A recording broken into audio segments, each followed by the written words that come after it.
윈터 스페셜입니다. 제가 수업 시간에 우리 학우님들 뵀다가 이렇게 스페셜 특강으로 또 찾아뵙게 됐습니다.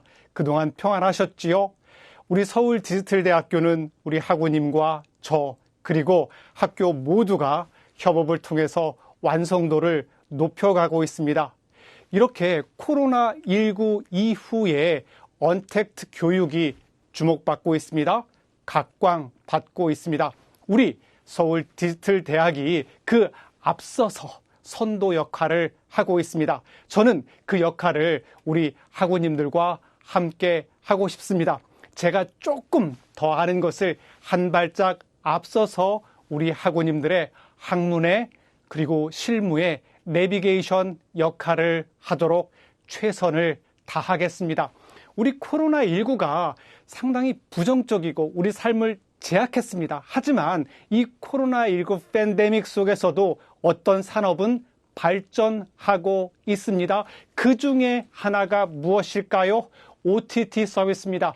우리 학우님들 영상 콘텐츠 무엇을 통해서 소비하고 계십니까? 주로 과거에는 지상파 텔레비전을 통해서 소비하셨다면 이제는 스마트폰을 통해서 언제 어디서나 우리 학우님들께서 원하는 콘텐츠를 소비하고 계십니다. 그게 바로 무엇입니까? OTT, 오버 더 탑 스트리밍 서비스라고 말씀드릴 수 있습니다. 그것과 더불어 우리 사이버 대학도 어떻습니까? 디지털 콘텐츠를 통해서 언제 어디서나 자유롭게 학습할 수 있습니다. 언택트 교육이 주목받고 있습니다. 이 시간을 통해서 영상 콘텐츠의 흐름이 어떻게 변하고 있고 우리의 교육은 어떠해야 하는지 우리 학우님들과 함께 고민하겠습니다. 혹시 오징어 게임 보셨습니까? 근데 오징어 게임을 어떤 플랫폼을 통해서 보셨어요? 플랫폼? 이게 무슨 말이야? 라고 궁금증을 가질 수 있어요. 텔레비전을 통해 보셨습니까? 아니면 스마트폰을 통해서 보셨습니까? 아니면 PC를 통해서 보셨습니까? 조금은 낯선 여기 N자가 보이죠? 넷플릭스라는 것이 지금 전 세계 글로벌 영상 콘텐츠의 하나의 축을 담당하고 있어요. 또 하나의 축은 무엇일까요? 유튜브라는 영상 플랫폼이 있어요. 그런데 결정적으로 넷플릭스와 유튜브는 결정적인 차이가 있는데 그것이 무엇일까요?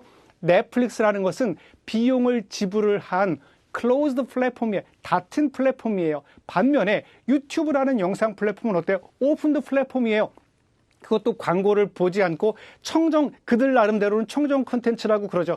청정 콘텐츠를 보려면 비용을 내면은 광고 없이 깨끗한 영상을 볼 수 있지만 비용을 지불하기 좀 뭐하시다면 광고 보면서 영상 콘텐츠 소비할 수 있죠. 누구나 영상 콘텐츠를 소비할 수 있고 누구나 영상 콘텐츠를 업로드할 수 있는 그것이 무엇이다?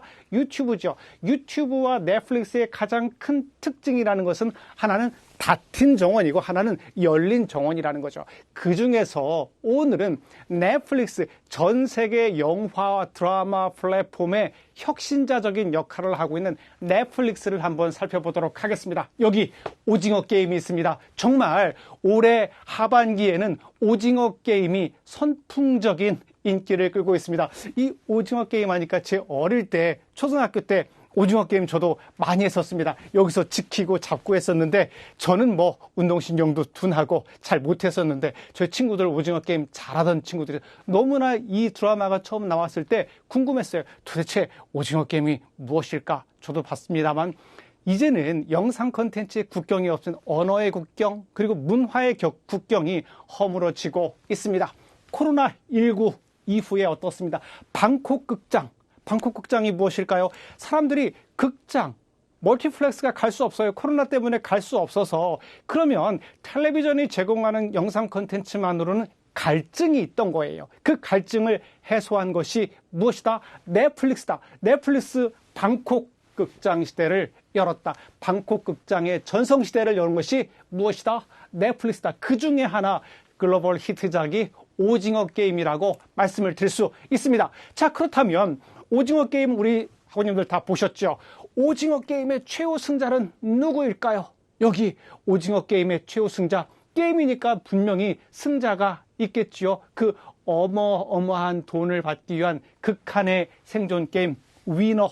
위너 테이크스 올, 아바 노래도 생각납니다. 위너가 모든 것을 독차지하는 게임, 오징어 게임이었습니다. 그렇다면 이 오징어 게임에서 이정재 씨가 주인공이었어요. 이정재 씨가 그러면은 최후의 승자, 위너 테이크스 올 위너일까요? 아니면 박혜수 씨 위너일까요? 아니면 우리는 깐부잖아 했던 오일남 할아버지가 최후 승자일까요? 아니면 요즘에 라이징 스타로 떠오른 정호연 씨가 승자일까요? 하성태 씨가 승자일까요? 글쎄요, 다 승자일 수 있습니다. 개인의 삶에서는 오징어 게임을 통해서 글로벌 스타로 도약을 했으니까 다 위너가 될 수 있을 겁니다. 하지만 상금 456억 원이 걸린 의문의 이 서바이벌, 456명이 최후의 승자가 되기 위해서 목숨을 걸고 극한 게임에 도전을 합니다. 그러고 보니까 456번 깐부가 이정재 씨였네요. 이정재, 주연을 맡은 이정재 씨가 최후의 승자일까요? 아니면 이것을 감독한 황동혁 씨가 최후의 승자일까요? 아니면 오징어 게임을 만든 제작사 사이런스 픽처스가 최후의 승자일까요? 글쎄요, 우리 학우님들께서는 오징어 게임을 보시면서 최후의 승자 누구라고 생각하세요? 누구일 것 같습니다. 그런데 여기 no라고 팻말을 들었어요. 그런데 여기 N자를 보니까요, 이 N자가 많이 낯익은 것 같기도 합니다. 무엇의 로고일까요? 넷플릭스의 그 N자 로고래요. no라고 넷플릭스가 이렇게 팻말을 들었습니다. 물론 제가 말씀을 드렸어요. 개인적인 승자 이정재 씨, 박해일 씨, 모든 분들이 오징어 게임, 그리고 오징어 게임에 우리의 대한민국도 승자 중에 K-드라마를 수출했으니까 승자일 수 있습니다. 그런데 넷플릭스는 no라고 이야기했어요. 그러면 누가 최후의 승자일까요? 넷플릭스 스스로라고 이야기를 하네요. 그런데 이렇게 보게 되면 넷플릭스 N자가 있는데 여기 now 스트리밍이에요. 독특한 말이 있어요. now 스트리밍. 여기서 넷플릭스를 보게 되면 지금 스트리밍 하세요라고 하는데 지금 스트리밍 하세요. 텔레비전 같으면 지금 온 하세요라고 할 텐데 지금 스트리밍 하세요. 이게 지금 OTT 서비스의 가장 결정적인 특징이라고 말씀을 드릴 수 있습니다. 학우님들께서 텔레비전을 보시게 되면 광고를 하는데 요즘에 부쩍 많이 늘어난 광고 중에 하나가 디즈니 플러스예요. 디즈니는 극장에서 디즈니 콘텐츠를 볼 수 있었는데 요즘에는 텔레비전 콘텐츠로 홍보하고 있습니다. 이렇게 영역과 경계가 파괴되고 있습니다. Now 스트리밍, 지금 당장 스트리밍 하세요. 당신에게 즐거움과 기쁨을 드릴 겁니다. 이렇게 넷플릭스뿐만 아니라 전 세계 OTT 서비스 업체들이 우리 수용자들을 유혹하고 있습니다. 이렇게 오징어 게임은 이정재 씨, 박해일 씨 수많은 분들이 참여를 했지만 그중에 전체적으로 글로벌 스타로 더 떠오르게 된 것은 넷플릭스라고 말씀을 드릴 수 있습니다. 그렇다면 오징어 게임의 최후 승자는 감히 넷플릭스라고 말씀을 드릴 수가 있겠네요. 자, 그렇다면 지난 하반기에 그 넷플릭스가 거둔 어마어마한 성과를 한번 같이 살펴보도록 하지요.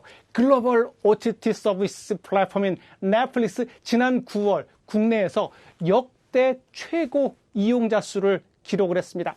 그런데 이 넷플릭스라는 회사가 미국에서는 영상 콘텐츠를 통해서 아주 인기를 끌었어요. 그런데 코로나 전만 해도 대한민국에서는, 적어도 대한민국에서는 넷플릭스가 그렇게 영향력이 없었어요. 그리고 플랫폼 자체가 인기가 없었어요. 왜 그러냐면 한국 같은 경우는 케이블 방송 이용료가 저렴하고 넷플릭스 비용과 큰 차이가 없고요. 다양한 콘텐츠를 소비할 수 있었기 때문에 넷플릭스라는 플랫폼 자체가 한국에서는 인기가 없었는데 코로나19 이후에 방콕 생활이 길어지면서 방콕 극장이 오픈을 하게 된 거예요. 그러다 보니까 국내 플랫폼에서 제공하는 컨텐츠에 한계가 있어요. 그러다 보니까 넷플릭스로 수용자들이 영역을 확장하게 됐습니다. 그래서 코로나19에 대한민국에서 급성장한 영상 플랫폼 중에 하나가 넷플릭스라고 말씀을 드릴 수가 있습니다. 넷플릭스는 지난 9월 국내에서 최고 이용자 수를 기록을 했습니다. 오징어 게임, 지옥 같은 오리지널 컨텐츠들이 연이어 히트를 했습니다. 지난 9월에 넷플릭스의 국내 월간 이용자 수가 어떨까요? 948만 명이에요. 엄청 이용한 것이 아닐까요? 그래서 전월보다도 9.8%나 상승을 했습니다. 이는 국내 서비스 이후에 최고 기록이라고 합니다. 그래서 조만간에 지금 지옥이라는 드라마도 지금 인기를 끌고 있어요. 그러다 보니까 월간 이용자 수가 1,000만 명을 거뜬히 넘어설 것으로 기대되고 있습니다. 그렇다면 이용자 수 증가와 저와 우리 학우님들이 넷플릭스를 통해서 다양한 영상 컨텐츠를 소비하면서 국내 OTT 시장의 점유율도 넷플릭스 높아지고 있습니다. 넷플릭스가 9월 신규 설치자 수가 119만 명. 이제 무엇이 오징어 게임을 보기 위해서, 지옥을 보기 위해서, DP를 보기 위해서, 그리고 그 전에 만들어진 옥자라는 영화를 보기 위해서, 그리고 킹덤이라는 영화를 보기 위해서 넷플릭스에 가입을 하게 되는 거죠. 그래서 국내 주요 유료 구독형 OTT 앱 이용자의 정말 절반 가까이 47%의 점유율을 기록하고 있습니다. 넷플릭스가 대한민국 영상 플랫폼의 강자로 급부상을 하고 있습니다. 그렇다면 이 넷플릭스가 한국에서 이렇게 인기를 끌고 있다면 전 세계에서의 넷플릭스 플랫폼의 영향력은 어느 정도일까요? 그리고 전 세계에서 오징어 게임을 1억 4천만 명 이상이 시청을 했습니다. 이것은 넷플릭스 역사상 가장 인기 있는 드라마라고 그럽니다. 오징어 게임이 어떻게 보면 한류라는 커다란 카테고리 안에서 K-팝, K-시네마, K-드라마, K-푸드, 이제는 K-컬처라고 제가 한번 수업 시간에 말씀을 드린 것 같은데, K-컬처에서 이제는 K-드라마가 전 세계적인 인기를 끌고 있다, 이렇게 말씀을 드릴 수 있어요. 과거에 영화나 드라마 같은 경우는 미국 드라마, 일본 드라마, 그리고 할리우드 시스템이 전 세계를 장악을 했습니다. 영어라는 국경을 초월한 글로벌 컨텐츠 언어를 통해서 전 세계를 장악했다면, 한국어, 우리 국어라는 것은 어떻게 보면 전 세계적인 컨텐츠로 발돋움하는데 한계가 있었지요. 문화적인 제약이 있었습니다. 언어라는 제약이 있었습니다. 이제는 K-팝을 통해서 그 언어의 제약, 문화의 제약을 뛰어넘어서 이제는 가장 한국다운 것이, 가장 한민족다운 것이 글로벌하다는 것을 증명하고 있습니다. K-팝부터 K-드라마, K-푸드, 모든 것들이 지금 한류의 열풍이라고 말씀을 드릴 수가 있어요. 단순히 오징어 게임 하나에서 그치는 것이 아니라 DP, 지옥 같은 계속 연이어서 히트작이 만들어지고 있다는 것은 단순히 오징어 게임 하나의 일회성, 휘발성 인기가 아니라 지속적인 K-드라마로서 정착할 가능성을 보여주고 있다는 것이죠. 요즘 배우들을 한번 보세요. 요즘 배우들 무슨 드라마에 출연한다, 영화에 출연한다, 이렇게 홍보하는 것이 아니라 넷플릭스 무슨 영화에 출연한다, 넷플릭스 무슨 드라마에 출연한다, 이렇게 홍보를 하고 있습니다. 이제 가수뿐만 아니라, 그리고 아이돌뿐만 아니라 이제는 영화배우, 탤런트들도 넷플릭스라는 글로벌 플랫폼을 통해서 글로벌 스타로 발돋움할 수 있는 기회를 마련했다라고 말씀을 드릴 수 있어요. 이제는 넷플릭스는 국경을 초월한, 언어를 초월한, 문화를 초월한 글로벌 영상 플랫폼으로 도약 발돋움했다라고 말씀을 드릴 수 있습니다. 그렇다면 여기서 오징어 게임의 최후의 승자, 그렇다면 넷플릭스는 오징어 게임 제작 비용이 얼마나 들었을까요? 253억이 들었다고 그래요. 많이 들은 거죠. 그런데 253억을 투입해서 전 세계에서 거둬들인 수익은 1조 원 이상이라고 그럽니다. 전 세계에서 1억 4천만 명 이상이 이 오징어 게임을 봤기 때문에 그렇죠. 제가 그렇다면 오징어 게임의 최후 승자는 누구일까요? 라고 약간은 도발적인 질문을 드렸습니다. 그때 이정재 씨, 박해일 씨, 그런 주연, 그리고 감독님, 그리고 제작사, 이렇게 나왔을 때 NO라고 넷플릭스가 외쳤다라고 제가 처음 리드 부분에서 말씀을 드렸어요. 왠지 아시겠죠? 253억을 투자를 해서 1조 원 이상의 수익을 거두고 있습니다. 그리고 이것이 만약에 영화관에서 뭐 영화로 드라마로 개봉을 했다면 일회성에 그치지만 어때요? 넷플릭스라는 플랫폼은 어떤 특징이 있냐면 종용이라는 것이 없어요. 막을 내리는 것이 없어요. 언제 어디서나 누군가가 보고 싶을 때 키워드 검색을 통해서 언제든지 볼 수 있기 때문에 에버그린 콘텐츠라고 그래요. 상록수 콘텐츠라고 그럽니다. 낙엽이 져서 그 콘텐츠를 볼 수 없는 것이 아니라 언제 어디서든지 내가 보고 싶을 때 찾아볼 수 있어요. 그렇기 때문에 롱테일, 이런 오징어 게임은 일회성에 그치는 것이 아니라 누구나, 전 세계 누구나 보고 싶을 때 키워드 스퀴드 게임에서 검색만 하게 되면 볼 수 있다는 에버그린 콘텐츠, 상록수 콘텐츠라는 의미에서 더더욱 최후의 승자는 넷플릭스라고 말씀드릴 수 있습니다. 끝없는 부가가치를 창출할 수 있어요. 인풋 없이 아웃풋만 계속 만들어낼 수 있기 때문에 롱테일, 아주 꼬리가 길게 수익을 창출할 수 있다라고 말씀을 드릴 수 있습니다. 왜 제가 오징어 게임의 최후 승자는 넷플릭스라고 말씀드리는지 이해가 되셨습니까? 좋습니다. 자, 그렇다면 우리 서울디지털대학교 문화예술경영학과 스페셜, 윈터 스페셜입니다. 어떻게 넷플릭스는 최후 승자가 되었을까요?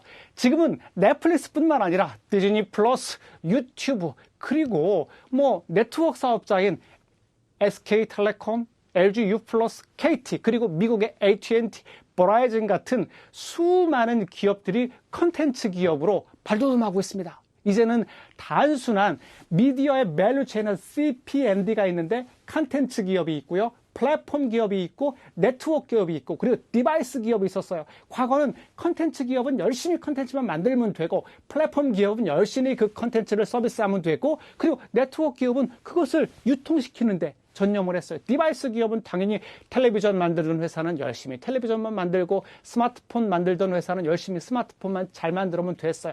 이제는 그 미디어의 밸류 체인이 융복합이 되고 있습니다. 컨텐츠 사업자, 플랫폼 사업자, 네트워크 사업자, 디바이스 사업자가 하나로 융복합돼서 시너지 효과를 만들어내고 있다는 것이죠. 어떻게 넷플릭스는 이렇게 글로벌 영상 콘텐츠의 최후 승자가 될 수 있었는지 하나 오징어 게임 한해서 제가 말씀을 드리도록 하겠습니다. 좋습니다. 네, 제 소개가 좀 늦었죠? 제가 인트로 부분을 길게 하면서 제 소개가 늦었습니다. 저는 우리 대학교에서 문화예술경영학과에서 대중문화의 이해와 또한 문화예술 재원 조성을 담당을 하고 있습니다. 저를 아시는 우리 학우님들도 계실 거고요. 그래서 저는 디지털 콘텐츠 스토리텔링 이렇게 저는 스스로를 소개하고 있습니다. 잘은 모르지만 열심히 공부하고 연구하고 있습니다. 그래서 디지털 커뮤니케이션 시대에 스마트 리더가 되고 싶고요. 그리고 디지털 혁명을 전파하겠습니다. 제가 비록 열심히 공부해서 우리 학우님들과 함께 디지털 혁명을 전파하고 싶고요. 또 하나 컨텐츠의 경계를 파괴하고 싶습니다. 우리 학우님들께서는 문화예술에 대해서 관심이 있으시고 지금 현장에서 다양한 문화예술 컨텐츠를 제작, 유통하고 계십니다. 어떻게 보면 범문화인, 문화예술인이라고 할 수 있습니다. 이렇게 저와 함께 컨텐츠, 과거에는 연극이면 연극, 뮤지컬이면 뮤지컬, 드라마면 드라마 이렇게 한정이 되어 있었다면 그 경계들이 파괴되고 있습니다.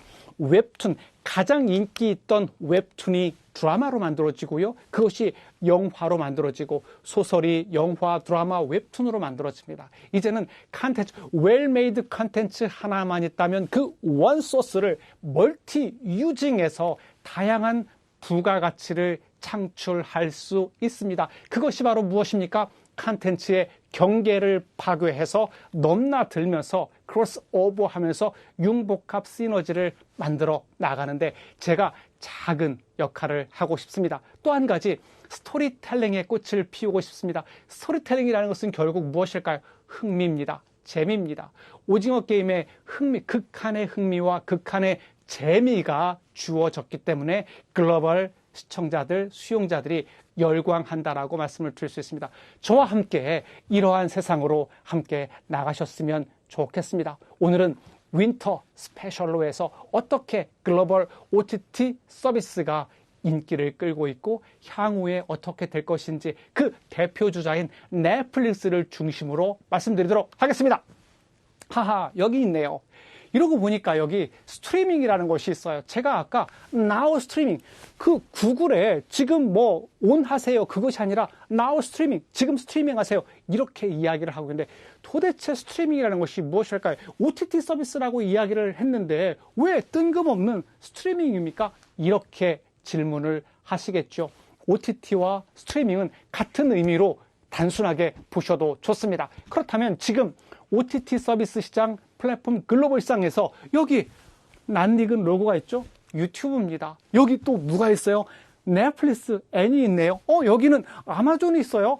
그런데 아마존은 어떤 회사일까요? 글로벌 유통회사예요. 우리나라로 말하는 쿠팡 같은 회사인데 쿠팡에서 영상 콘텐츠를 만든다? 그거와 똑같아요. 지금 아마존에서는 어떤 회사를 인수를 했습니까?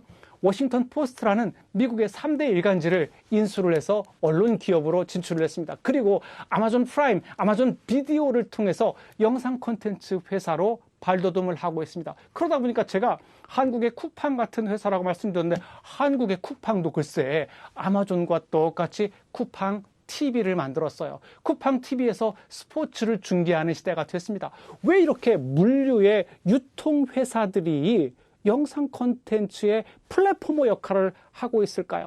그렇다면 아마존을 잘 보게 되면 아마존 같은 회사는 아마존에서 물건을 사러 들어갔는데 영상 콘텐츠가 있네요. 그리고 아마존으로 물건을 사러 들어갔는데 거기에 워싱턴 포스트 신문 콘텐츠가 있네요. 와, 이거 하나에 들어갔는데 일석삼조, 일석사조의 이득을 거둘 수 있고 그렇다면 아마존의 베이조스는 어떻습니까? 제프리 베이조스 같은 회장은 어떤 의미를 가지고 있을까요? 아마존 플랫폼에 들어오시게 되면 영상 콘텐츠부터 고품격 신문 콘텐츠까지를 다 보실 수 있습니다. 일석삼조의 효과를 누릴 수 있습니다. 그래서 락인 효과를 거두는 거예요. 한번 아마존 플랫폼에 딱 들어가게 되면 거기서 수용자들이 계속 놀게 하는 것이죠. 그래서 밖으로 나가지 않고 거기서 영상 콘텐츠도 소비하고 신문 콘텐츠도 소비하고 물건도 구매할 수 있게끔 발목을 꼭 잡아놓은 락인 효과를 거두기 위해서 유통 플랫포머들이 영상 플랫폼으로 진출을 하고 있는, 그래서 우리나라에도 쿠팡 텔레비전이 요즘에 급부상하고 있습니다. 여기 또 디즈니가 있어요. 디즈니는 어떤 회사일까요?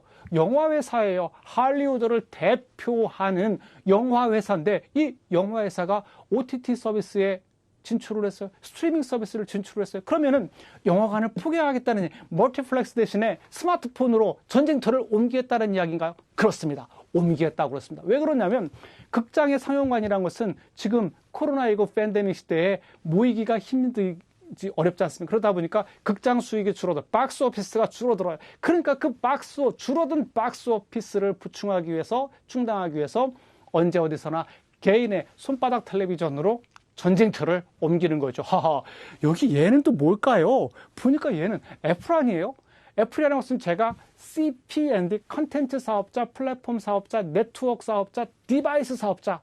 애플이라는 회사는 스마트폰을 만들고 그리고 태블릿 PC를 만드는 디바이스 회사였었어요. 그런데 이 디바이스 회사가 컨텐츠를 제공을 하고 플랫포머 역할까지 하게 된다는 거죠. 글로벌 기업들이 이렇게 컨텐츠와 컨텐츠 플랫폼 사업으로 다 모여들고 있어요. 한국도 마찬가지예요. 왜 그럴까요? 스트리밍, OTT 서비스 그 전쟁터로 한번 빠져 들어가 보시죠. 자, 여기 스트리밍이 있어요. OTT가 있는데 도대체 OTT도 뭐냐? 그랬을 때 오버 더 탑이에요. 오버 더 탑은 무엇일까요? 탑을 넘어서 그 뜻이겠죠? 그렇다면 여기서 탑이라는 것은 의미가 흔히 텔레비전을 보게 되면 모든 집에 아마 요즘에는 케이블 방송이라든가 스마트 IP 텔레비전을 통해서 텔레비전을 시청하시기 때문에 그 위에 컨버터라는 것이 조그마한 것이 다 있을 거예요. 그것이 바로 무엇인가? 유선 신호를 전파 신호로 바꿔주는 것이 컨버터, 교환기죠. 그것이 텔레비전 위에 있다 해서 그것이 셋톱박스예요. 그 셋톱박스가 톱이에요. 이제는 그 셋톱박스를 넘어서 텔레비전이라는 한정된 디바이스를 넘어서 언제 어디서나 영상 콘텐츠를 소비할 수 있는 인터넷 환경에서 소비할 수 있는 것, 그것이 무엇이다? 오버 더 탑 OTT라고 말씀을 드릴 수 있습니다. 동영상 콘텐츠, 아이고 제가 센티미터를 했네요. 너무 죄송합니다. 콘텐츠를 쳤는데 제가 뭔가 문제가 있나 봐요. 센티미터가 아니라 콘텐츠 시장, 수정해서 교환을 올리도록 하겠습니다. 콘텐츠 시장의 파워 시프트, 무게중심이 옮겨가고 있어요. 과거에는 영상 콘텐츠를 보게 되려면 본방사수를 해야 되죠. 9시에 뉴스 콘텐츠를 소비하기 위해서는 9시에 그리고 텔레비전이 있는 공간에 딱 앉아 본방을 사수를 해야만이 그 영상 콘텐츠를 소비할 수 있었습니다. 이제는 어떻습니까? 언제 어디서나 인터넷이 되는 공간에서는 자기의 편할 때 콘텐츠를 소비할 수 있죠. 그래서 본방, 지상파 중심의 본방 산수에서 온라인 동영상 스트리밍 서비스로 지각 변동이 되고 있습니다. 그렇다면 아까 제가 이 부분에서 글로벌 기업들이 OTT 시장 스트리밍 서비스를 잡기 위해서 전쟁을 벌이고 있는데 OTT 주도권을 둘러싼 컨텐츠, ICT 공룡 기업들이 지금 선전포를 하고 싸우고 있습니다. 수용자들은 그들이 싸우면 치열하게 싸우면 싸울수록 더 좋죠. 행복하죠. 왜?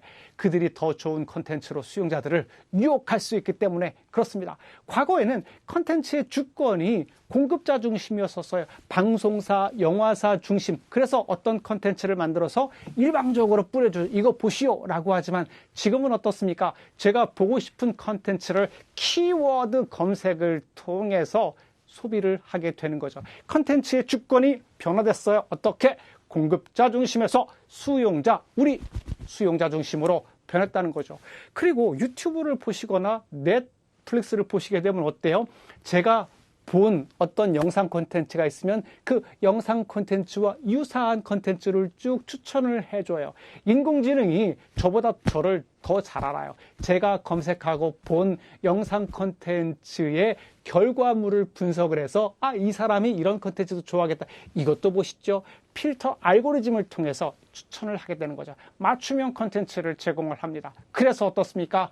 Anytime, anywhere, any device로 인터넷이 되는 공간에서는 공간의 확장과 시간의 압축이에요. 공간의 확장이라는 것은 무엇입니까? 공간의 제약을 받지 않습니다. 시간의 압축이라는 것은 뭐예요? 시간의 제약으로부터 해방이 됐다는 것이에요. 그 공간의 압축, 시간을 무한정 늘릴 수 있고요. 다양한 편성을 통해서 더 많은 콘텐츠를 수용자들에게 서비할 수 있다는 것입니다. 자, 그렇다면 동영상, 스트리밍 서비스라는 것은 무엇일까요? 흔히 스트리밍 서비스의 개념하게 되면 OTT는 오버 더 탑 서비스라고 불리고요. 누가 기존의 통신 방송 사업자, 제3사업자 등이 어떻게 인터넷망을 통해서 무엇을 영상 콘텐츠, 대표적인 것이 드라마, 영화, 요새는 무엇까지 있을까요? 아이돌들의 뮤직비디오도 있겠죠. 다양한 미디어 컨텐츠를 제공합니다. 그러면 여기서 오버 더 탑에서 이 탑이 무엇일까요? 탑의 개념이에요. 처음에는 과거에는 뭐냐면 이러한 셋톱박스예요. 이 셋톱박스는 텔레비전 위에 있어서 과거에 유선 신호를 전파 신호로 바꿔주는 것, 그것이 셋톱박스였다면 지금은 어떻습니까? 셋톱박스의 그 텔레비전의 개념을 넘어서 동영상 스트리밍 서비스는 방송 네트워크를 텔레비전을 경유하지 않아요. 텔레비전을 거치지 않고 인터넷 연결을 기반으로 영상 콘텐츠를 소비하는 행위를 무엇이다? 오버 더 탑 OTT 스트리밍 서비스라고 말씀을 드릴 수 있어요. 그래서 PC나 스마트폰 등 인터넷망을 활용하는 멀티 디바이스 1+2입니다. 텔레비전 프로, 광고, 영화, UCC, 흔히 우리가 UCC라고 이야기하는데 UGC가 원래 올바른 표현입니다.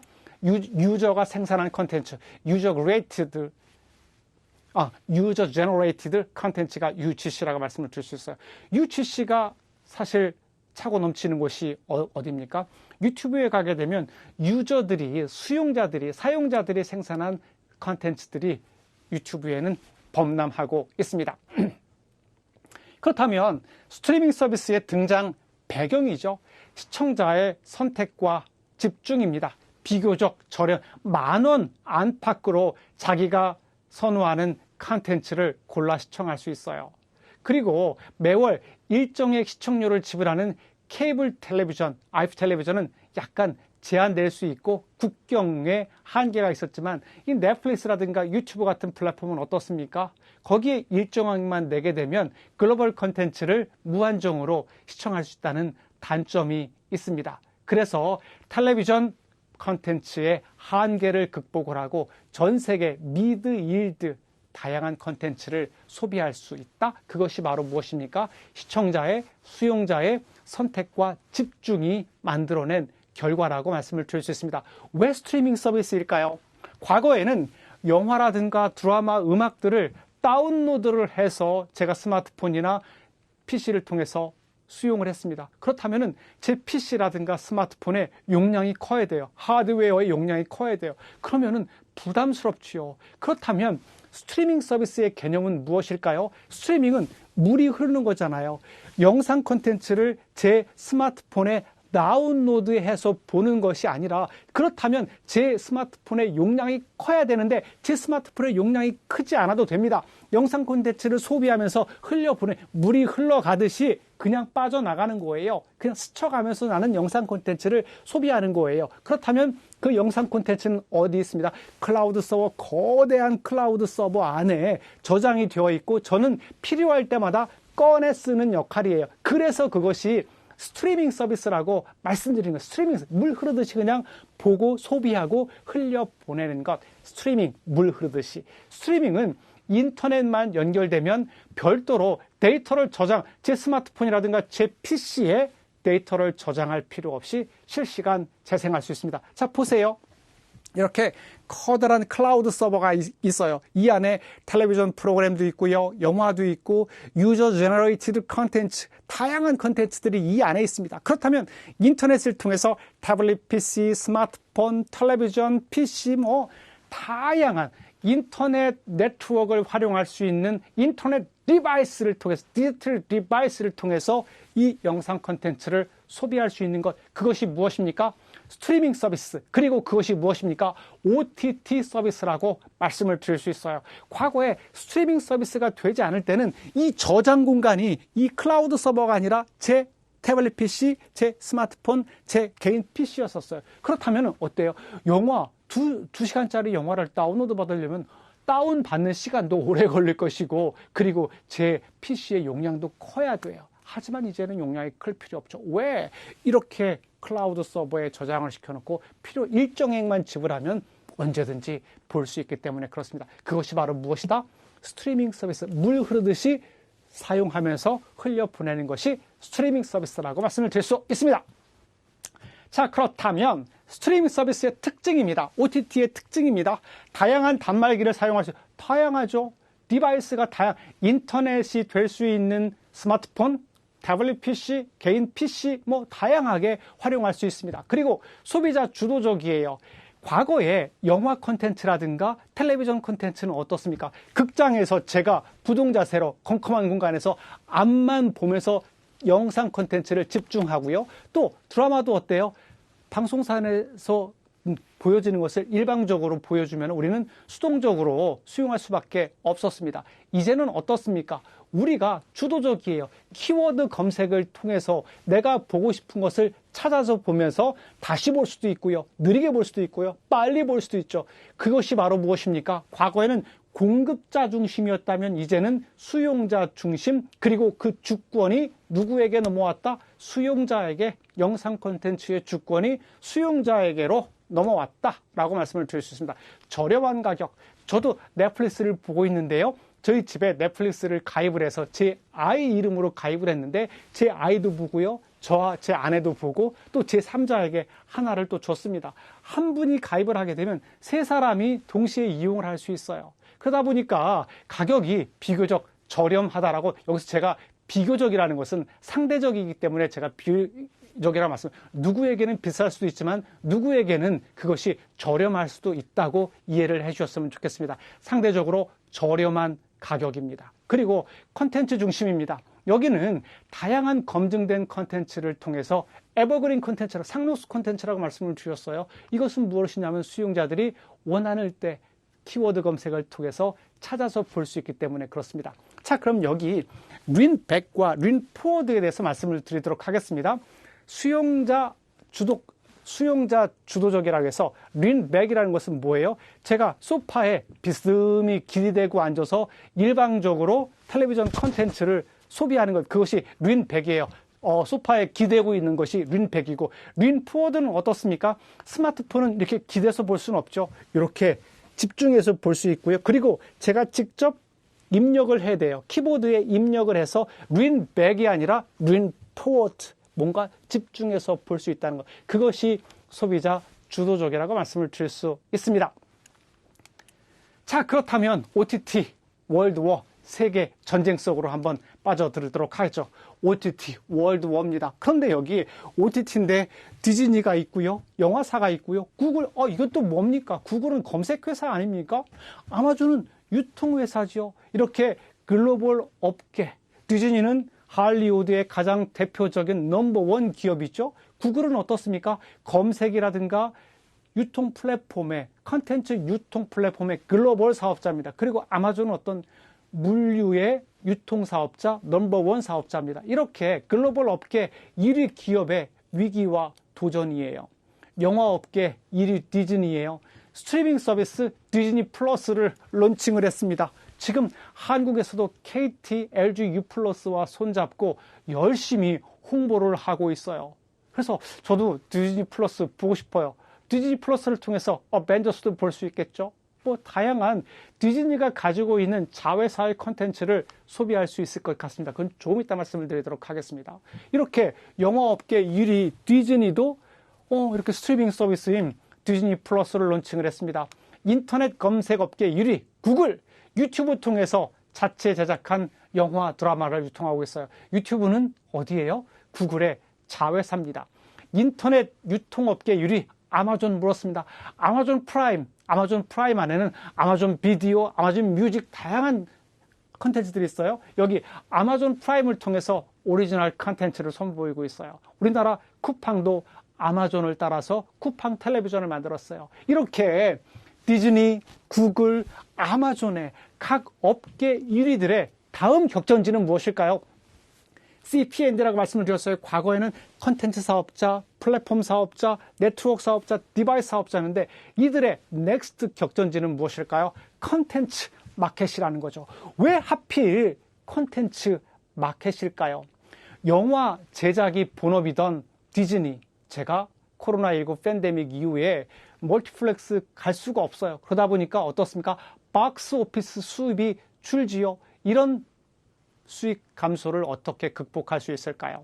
OTT 스트리밍 서비스를 통해서 극복하고자 할 것입니다. 그리고 아이폰, 아이패드 판매가 한계에 다다른 애플, 모든 전 세계에서 많은 사람들이 애플 쓰고 있어요.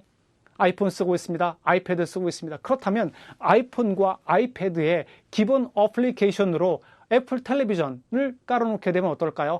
애플 컨텐츠를 소비할 수 있겠죠. 그런 락인 전략을 구사를 하는 겁니다. A 플러스 B입니다. 성장 잠재력이 충분한 새 시장이 절실한 상황인데 그 절실한 시장이 어딜까요? 컨텐츠 마켓이라고 말씀을 드릴 수 있습니다. 그리고 Y 두 번째입니다. 스트리밍 서비스 시장은 아직은 블루 오션이라고 판단을 한 것 같습니다. 지금은 절대 강자는 양강이라고 투톱이라고 이야기하는데 하나는 넷플릭스고 하나는 유튜브라고 말씀을 드릴 수 있어요. 그런데 제가 처음에 말씀을 드렸어요. 넷플릭스와 유튜브는 약간 성격이 달라요. 넷플릭스는 웰메이드 컨텐츠, 누군가가 정성 들여서 잘 만든 영화나 드라마 중심의 다틴 정원, 클로즈드 플랫폼이라고 말씀드린 반면에 유튜브라는 것은 뭐예요? 누구나 유저들이 크리에이터가 되어서 유튜버가 어떤 컨텐츠를 업로드할 수 있는 오픈 플랫폼이라고 말씀을 드릴 수 있어요. 지금 글로벌 영상 플랫폼 시장은 넷플릭스와 유튜브 양강체제인데 그래서 아직은 그 양강체제를 비집고 들어갈 틈이 있다고 생각을 한 거예요. 누가 디즈니, 그리고 아마존 그런 회사들이 그렇겠죠. 현재 넷플릭스 외에는 이렇다 할 강력한 경쟁자가 없는 것처럼 보이고요. 그래서 애플, 디즈니, 아마존 등 수조 원씩 투자를 해서 스트리밍 서비스에 진출하고 있습니다. 그렇다면 그렇게 OTT와 스트리밍 서비스의 전쟁터는 어딜까? 팜TV, 손바닥 텔레비전이에요. 손바닥 텔레비전이라는 것은 무엇일까요? 학우님, 스마트폰이겠죠. 스마트폰을 통해서 앞에, 저희 집도 그렇습니다. 저희 아이는 큰 텔레비전이 있음에도 불구하고 굳이 그 텔레비전을 보면서 스마트폰을 통해서 영상을 시청하는 이유는 무엇일까요? 이렇게 젊은 세대, 특히 어린 세대는 큰 퍼스트 스크린인 텔레비전보다 스마트폰, 세컨드 스크린에 더 익숙하다고 말씀드릴 수 있어요. 그래서 이제는 무엇입니까? 팜TV 전쟁이에요. 극장, 멀티플렉스 전쟁이 아니고 텔레비전, 브라운관 전쟁이 아니고 팜TV 전쟁, 액정 전쟁이라고 말씀을 드릴 수 있다. 영화관 시장보다 규모가 더 큰 새로운 전쟁터는 어디일까요? 팜TV 스마트폰이라고 말씀을 드릴 수 있습니다. 그 전장의 크기는 겨우 손바닥입니다. 몇 인치짜리 스크린 패권을 두고서 업계 유리 업체들의 감도는 전운입니다. 전장은 작지만 돈 되는 전쟁이라고 말씀을 드릴 수 있어요. 텔레비전, 영화 스크린에서 어디에요? 스마트폰, 태블릿, 그리고 PC로 파워시프트가 이루어지고 있습니다. 그렇다면 과거에 영화 한 편을 다운로드 받으려면 정말로 3G 시대에는 어떻습니까? 1시간도 좋고 가끔 끊기고 안 되는 경우도 있었어요. 이제는 5 제너레이션 시대잖아요. 어떤 기가 시대잖아요. 그러면은 정말로 영화 한 편을 아주 최적화된 환경에서는 몇 분이면 다운로드를 받을 수 있다고 그럽니다. 충분 조건이 무엇일까요? 5기가 시대, 네트워크 시대가 열렸습니다. 데이터의 전송 속도가 비약적으로 빨라졌습니다. 충분 조건 두 번째입니다. 5G 스마트폰, 스마트 디바이스가 다양하게 유통되고 있습니다. 그래서 언제 어디서나 끊임없는 것은 뭐예요? 과거처럼 영상이 끊기거나, 그리고 제가 스마트폰을 보다가 태블릿 PC, 개인 PC로 갈 때 영상이 끊기는 것이 아니라 계속 심리스, 끊어짐 없이 이어져서 영상 컨텐츠를 감상할 수 있게 됐어요. 디바이스의 기술과 그리고 네트워크 기술의 발전이 이러한 팜TV 전쟁, 세계 전쟁을 일으켰다고 말씀을 드릴 수 있고요. 그리고 그 중에서도 대한민국이 기가 인터넷 시대를 가장 많이 열고 상용화에 가장 앞서 있기 때문에 어찌 보면 컨텐츠 시장에서도 앞서 나갈 수 있다. K-드라마, K-시네마가 전 세계에서 인기를 끌 수 있다라고 말씀을 드릴 수 있습니다. 손바닥 전쟁의 규모는 어떻을까요? 스트리밍 컨텐츠 시장 규모는 게임에 이어서 전 세계에서 두 번째로 크다고 그럽니다. 글로벌 스트리밍 시장의 규모는 426억 달러로 흐르는데, 사실은 이 돈의 의미는 매년 바뀌고 매월 바뀌기 때문에 큰 의미는 없지만 어쨌든 이렇게 급성장하고 있다. 그래서 영화, 글로벌 박스 오피스, 영화 할리우드를 대표되는 글로벌 박스 오피스를 뛰어넘어서 글로벌 스트리밍 시장, OTT 시장이 활성화되고 있다고 말씀을 드릴 수 있습니다. 자, 여기 애플이 있네요. 애플 텔레비전. 그런데 애플 아이폰, 아이패드, 그리고 애플 TV는 익숙한데, ITV는 익숙한데 애플 텔레비전이라니까 조금 낯설어요. 이분은 스티브 잡스 이후에 애플을 이끌고 있는 팀 쿡 회장입니다. 이분이 언제 이런 장면을 연출을 했을까요? 2019년입니다. 2019년 3월 25일 애플 본사에서 발표를 했어요. 누가? 팀 쿡이 발표를 했는데 무슨 발표를 했을까요? 이제 애플이라는 회사는 단순히 디바이스만을 만드는 스마트폰, 태블릿 PC를 만드는 회사가 아니라 영상 컨텐츠의 플랫폼으로서 재도약을 하겠다. 그리고 우리 애플 텔레비전을 런칭을 해서 넷플릭스, 유튜브 등에 전면 도전을 하겠다. 선전포고를 했습니다. 그래서 누구를 대동을 했을까요? 스티븐 스필버그 감독, 그리고 오프라 윈프리 같은 할리우드 거물들을 대동을 하고 무대에 올랐습니다. 애플 텔레비전 애플 하면은 엔지니어, 어떻게 하면 스마트폰을 잘 만들까? 어떻게 하면 태블릿 PC를 멋있게 디자인을 할까라고 엔지니어와 디자인을 대동하고 이 발표회에 오른 것이 아니라 영화 감독, 그리고 오프라 윈프리 같은 토크쇼 진행자들을 모시고 회의 단상에 올랐습니다. 선전포고를 한 거죠. 이제 애플의 돈으로 지금 어떻게 보면 시가총액 1, 2, 3, 4위를 다투고 있는 애플이죠. 이 애플의 돈으로 영화, 드라마, 예능을 만들고 그 컨텐츠를 무엇을 통해서? 애플 텔레비전을 통해서. 애플 텔레비전은 애플 아이폰을 갖고 계신다면, 태블릿, 그 아이패드를 갖고 계신다면 그 안에 어플리케이션을 깔아서 누구나 일정 비용만을 내게 되면 고품질의 영상 콘텐츠를 소비할 수 있게끔 만들겠다. 애플 텔레비전 플러스 스트리밍 서비스를 통해서 독점 유통을 하겠다. 이렇게 선전포고를 했습니다. 그렇다면 가장 중요한 게 무엇일까요? 킬러 콘텐츠입니다. 문화 예술에서도 가장 중요한 것이 무엇입니까? 킬러 콘텐츠입니다. 킬러 콘텐츠를 만들기 위해서는 스토리텔링이 중요하죠. 어떤 뼈대에 스토리가 있다면 그 뼈대에 살점을 입히고 옷을 입혀서 수용자들에게 어필할 수 있는 것이 바로 무엇입니까? 킬러 콘텐츠예요. 그 오징어 게임은 한국어로 영화를 찍었어요. 한국어임에도 불구하고 전 세계 수용자들이 열광을 했습니다. 이제는 언어는 자막을 통해서 번역을 해주면 돼요. 어떤 스토리 콘텐츠가 아이디어가 있고 스토리텔링이 기발한가에 따라서 전 세계 수용자들에게 소구할 수 있다. 이제 우리 학우님, 저뿐만 아니라 우리 학우님 모두가 아이디어를 극대화시켜서 킬러 콘텐츠의 스토리를 텔링하셨으면 좋겠습니다. 그래서 도전하는 디즈니와 애플, 지키려는 넷플릭스, 이렇게 전쟁터를 요약할 수 있을 것 같아요. 뺏고 빼앗기는 킬러 콘텐츠의 전쟁이죠. 시장을 압도하는 강력한 콘텐츠 확보 전쟁이에요. 그 넷플릭스에서 전 세계 시장을 압도하는 강력한 콘텐츠를 얻고 싶었었는데 그것이 바로 무엇이었다? 오징어 게임이었다는 거죠. 그것이 바로 무엇이다?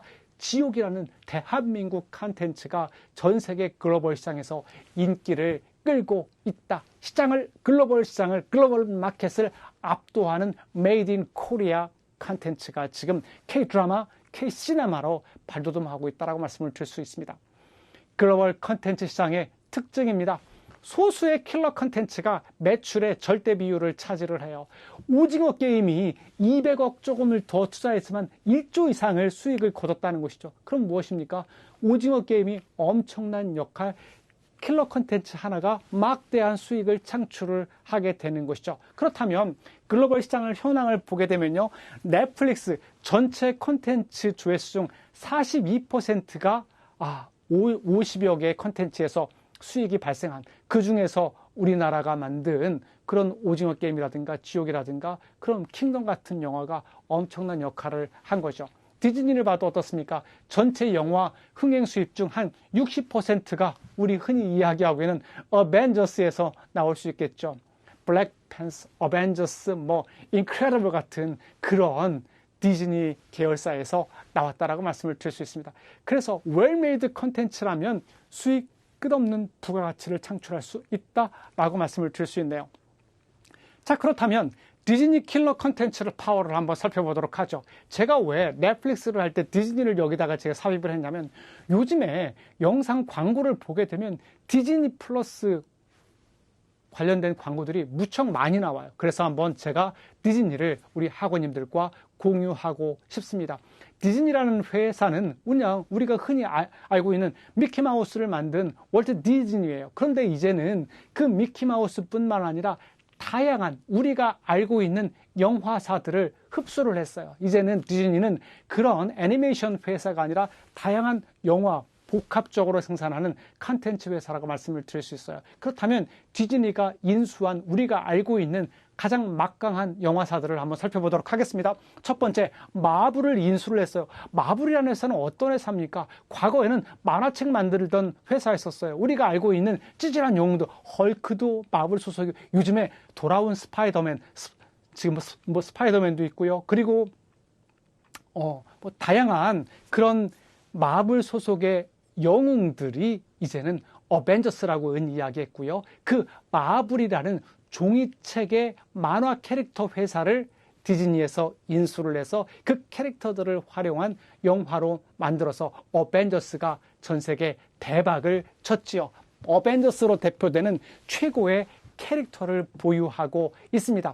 루카스 필름입니다. 루카스 필립 하면 어떤 게 또 인디애나 존스라든가 스타워즈가 떠오르죠. 루카스 필름이라는 그런 회사를 인수를 해서, 그렇다면 인디애나 존스, 스타워즈 같은 SF 영화들 다 어디에 저작권을 가지고 있어요? 디즈니가 저작권을 가지고 있는 거죠. 그러면 제가 인디애나 존스라든가 스타워즈를 보고 싶으면, 광선검을 보고 싶으면 무엇을 찾아가면 됩니까? 디즈니 플러스를 보게 되면 거기서 볼 수 있게 되는 거죠. 픽사. 제 아이가 어릴 때 픽사의 토이스토리를 보면서 제가 같이 보면서 엄청난 충격을 받았어요. 어떻게 이렇게 애니메이션을 잘 만들 수 있을까 싶었는데, 그때 이 토이스토리를 만든 사람이 누구예요? 스티브 잡스, 애플의 창업자인 스티브 잡스가 잠시 애플을 그만두고 있던 회사가 픽사예요. 그 픽사에서 스티브 잡스가 만든 것이 토이스토리 애니메이션이었습니다. 그 픽사라는 회사도 지금은 누가 인수를 했어요? 디즈니에서 인수를 했습니다. 그리고 벅스 라이프 등 3D 애니메이션의 명가인 픽사도 인수를 했습니다. 그리고 20세기 폭스사도 있죠. 이 영화사도 인수를 했어요. 20세기 폭스 어떤 영화를 만들었을까요? 타이타닉, 아바타 같은 대작을 만들었죠. 그리고 미국 국민 애니메이션, 국민 애니메이션이라고 하니까 요즘에 국민 가수가 인기니까요. 미국 국민 애니메이션은 심슨 가집 같은 것들도 여기서 만들어서 다양한 영상 콘텐츠의 저작권을 가지고 있는 회사가 디즈니죠. 킬러 콘텐츠예요. 그래서 1, 2, 3입니다. 넷플릭스에서 이렇게 디즈니에서 이런 디즈니 플러스라는 영상 플랫폼을 만들기 전에는 넷플릭스에서 독점 공개하던 마블의 히어로들 인기 콘텐츠를 이제 마블에 제공하지 않고 디즈니가 직접 영상 콘텐츠를 OTT 스트리밍 서비스를 하겠다. 그래서 히어로 등을 인기 콘텐츠를 도로 가져와서 후속 시즌을 제작하고 있습니다. 그리고 최초로 스타워즈를 영화가 아닌 드라마 시리즈로도 공개합니다. 결국 스마트폰으로 어벤져스, 스타워즈, 아바타 보고 싶으면 디즈니 플레이에 가입해서 이것을 활용을 하라, 화려하게 유혹을 하고 있습니다. 그렇다면 지금 디즈니 플러스를 보게 되면 어떻습니까? 디즈니가 있어요. 픽사가 있어요. 마블이 있어요. 스타워즈, 루카스 필름이 있습니다. 그리고 내셔널 지오그래피가 어떻습니까? 그 북극 꿈의 모습을 보고 싶으면 내셔널 지오그래픽 우리 찾아보지 않습니까? 다큐멘터리부터 애니메이션까지 모든 영역을 아우르는 영상 콘텐츠로 전 세계 글로벌 수용자들을 유혹하고 있습니다. 이런 디즈니가 이런 킬러 콘텐츠 파워를 통해서 넷플릭스에게 도전장을 내밀었다라고 말씀을 드릴 수 있습니다.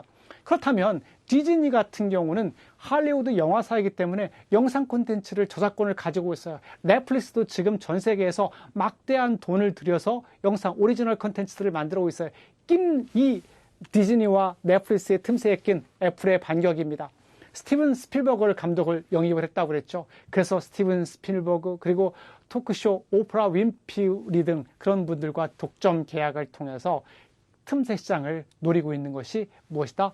애플이라고 말씀을 드릴 수 있습니다. 그렇다 보니까 여기서 유튜브라고 가만히 있을 수가 없죠. 여기는 유튜브는 제가 동영상 게릴라라는 표현을 썼습니다. 왜 그러냐면 누구나 영상 콘텐츠를 스마트폰 하나만 있으면 영상 콘텐츠를 찍어서 유튜브 플랫폼에 업로드를 할 수 있기 때문에 그렇죠. 영화, 드라마 제외한 세상 모든 종류의 동영상을 어디에 있습니까? 유튜브 가면 거의 다 있죠. 유튜브 콘텐츠의 특징이 무엇일까요? 오리지널 콘텐츠의 존재감이 미약해요. 오리지널 콘텐츠라는 것은 무엇이냐면 저작권이 유튜브에 있는, 그러다 보니까 넷플릭스 같은 경우는 넷플릭스를 통해서 유통하는 드라마라든가 영화는 그 저작권이 누구에게 있어요? 넷플릭스한테 있어요. 하지만 유튜브 같은 경우 어때요? 유저 크리에이티드 콘텐츠가 많습니다. 그러다 보니까 오리지널 콘텐츠의 존재감은 미약하지만 어때요? 누구나 언제든지 찾아가서 콘텐츠를 소비할 수 있기 때문에 유동인구는 훨씬 많다는 거죠. 무료 플랫폼이기 때문에, 오픈드 플랫폼이기 때문에 훨씬 더 다양하다고 말씀을 드릴 수 있어요. 그래서 소수의 확실한 팬을 공략하는 다양한 게릴라 콘텐츠를 강세를 보이고 있는 것이 어디다? 유튜브라고 말씀을 드릴 수 있어요. 게릴라 콘텐츠 파워입니다. 동영상 편집만 할 수 있다면 누구나 콘텐츠를 만들어서 유튜브 플랫폼에 업로드할 수 있어요. 전 세계 190여 개국에서 10억 명 이상이 76개 언어로 소비하는 플랫폼이 무엇이다? 유튜브라고 말씀을 드릴 수 있어요. 그래서 유료 가입자, 유튜브 프리미엄 같은 경우가 1억 9천만 명 정도가 가입을 했다고 그럽니다. 그렇다면 유튜브의 오리지널 컨텐츠는 무엇일까요? 정액제 서비스를 통해서 이렇게 한 10,000원 정도를 내게 되면 광고 없이 청정 컨텐츠를 끊김없이 소비하세요. 이렇게 유혹을 하고 있습니다. 동시에 오리지널 컨텐츠도 이제는 자체 제작을 하고 있습니다. 영화, 드라마를 제작해서 서비스하고 있습니다. 그래서 전 세계 각지에 쌓은 시청자 데이터, 그래서 그걸 우리는 흔히 필터라고 그러죠. 유튜브를 보게 되면 제가 키워드 검색을 통해서 스포츠, 제가 요즘에 도쿄올림픽 이후에 여자 배구의 매력에 빠졌습니다. 그래서 여자 배구 컨텐츠를 검색을 해서 보게 되면 이것도 오시죠, 저것도 추천 컨텐츠를 계속 업로드 해줍니다. 이런 추천 알고리즘을 통해서 다양한 맞춤형, 제가 원하는 컨텐츠를 소비할 수 있습니다. 그래서 유튜브 빅데이터를 통해서 K-팝이 전 세계 10대들에게 인기 있다는 것을 포착을 해서 한국 아이돌 가수를 비용해서 톱 매니지먼트라는 한국 드라마를 제작하기도 했습니다. 어디서? 유튜브에서도 그렇다는 거죠. 그러다 보니까 이 넷플릭스도 유튜브에 맞대응하기 위해서 게릴라 컨텐츠 전략을 펴고 있는데 그것이 바로 무엇입니까? 현지화 전략이라고 말씀을 드릴 수 있어요. 디즈니 같은 경우는 뭐예요? 다분히 미국 중심적인 거죠. 할리우드에서 영화를 만들어서 전 세계에 유통하는 것이라면 넷플릭스의 가장 큰 특징은 무엇이냐면 현지 게릴라 컨텐츠 전략에 한국의 옥자부터 지금 지옥까지 가장 한국적인 컨텐츠에 투자해서 그것을 글로벌 컨텐츠로 발돋움시키고 있습니다. 그것이 넷플릭스 파워라고 말씀을 드릴 수 있습니다. 일본에서는 고질라, 울트라맨 같은 덕후 있죠. 어떤 마니아를 뜻하는 것이 덕후잖아요. 이런 애니메이션을 만들어서 서비스를 했습니다. 한국 같은 경우는 한국 예능 드라마 제작을 해서 옥자부터 지옥까지 흥행에 성공하고 있습니다.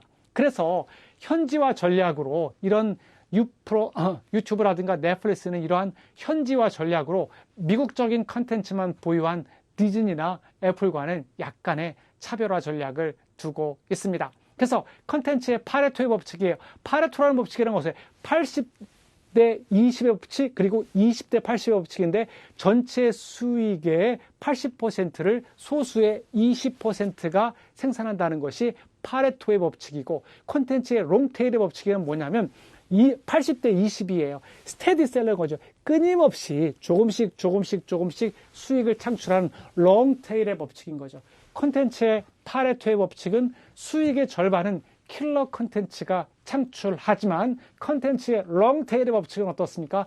나머지 수익의 절반은 다양한 수용자의 취향을 만드는 다양한 콘텐츠로 공략을 하는 거예요. 그래서 지금 당장은 인기가 없지만 소수 마니아들이 지속적으로 영상 콘텐츠를 소비하게 되면 거기서 수익이 발생하는 것, 그것이 롱테일의 법칙이라고 말씀을 드릴 수 있어요. 이렇게 파레토와 롱테일을 통해서 50대 50, 100%의 수익을 만들어 가고 있다라고 말씀을 드릴 수가 있습니다.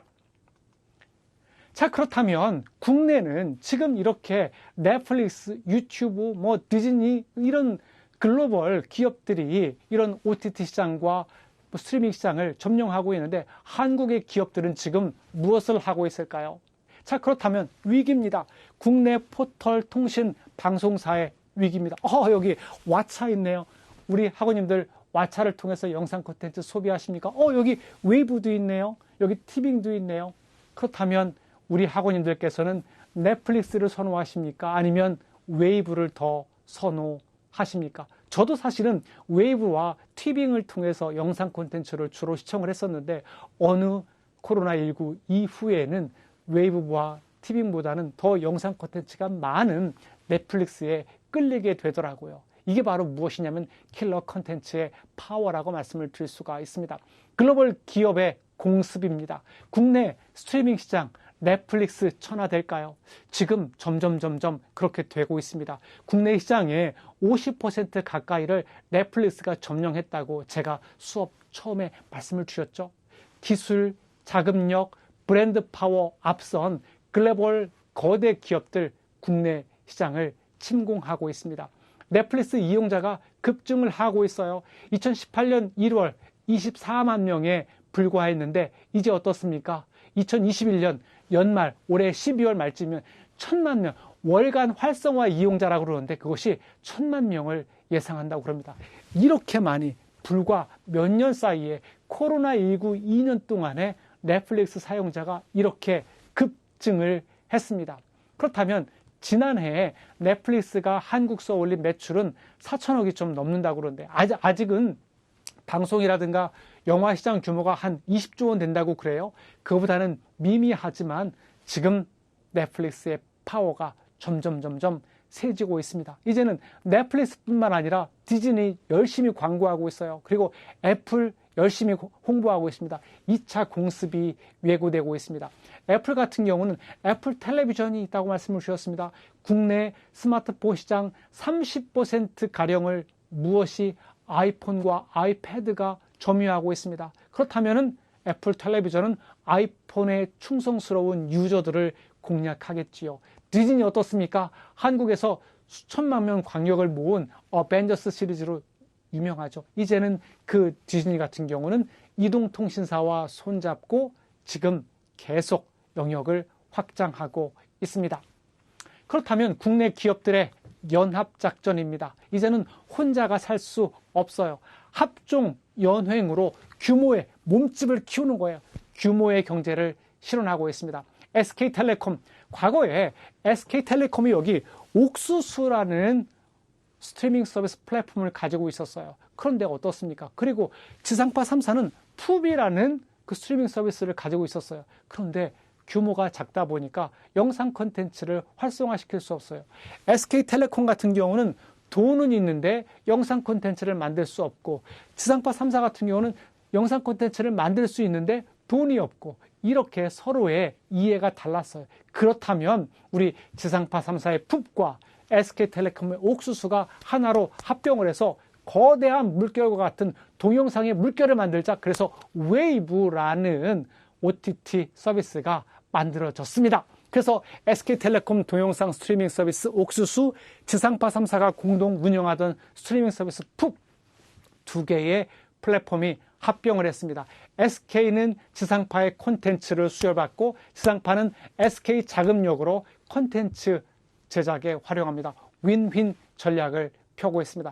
LG U+는 이동통신 회사에서 3등 후발주자였습니다. 그러다 보니까 수용자를 늘리기 위해서 뭐예요? LG U+에 가입을 하게 되면 넷플릭스를 아이프 텔레비전을 통해서 볼 수 있게끔 그렇게 연동을 해놨습니다. 그래서 LG U+가 인기를 끌었습니다. 아이프 텔레비전에서 별도의 조작이나 기기 연결 없이 넷플릭스를 시청할 수 있게 된 거예요. 그래서 2019년 2월 넷플릭스 자체 제작 한국 드라마 킹덤을 공개를 했어요. 평소 대비 가입자 수가 3배 이상 폭증을 했다고 그럽니다. 이런 것을 아주 롤모델 삼아서 디즈니 같은 경우도 어때요? 지금 이동통신 KT와 LG U+와 손잡고 한국 시장을 공략을 하고 있습니다. CJ ENM에서 만드는 이제 티빙 같은 경우도 어때요? 티빙도 이제는 JTBC 등과 연합전선을 펴고 있습니다. 그렇다면 넷플릭스의 공습, 인베이션이죠. 한번 살펴보도록 하죠. 넷플릭스 NO라고 했어요. 이제는 할리우드 영화사들이 넷플릭스가 공공의 적이 되었습니다.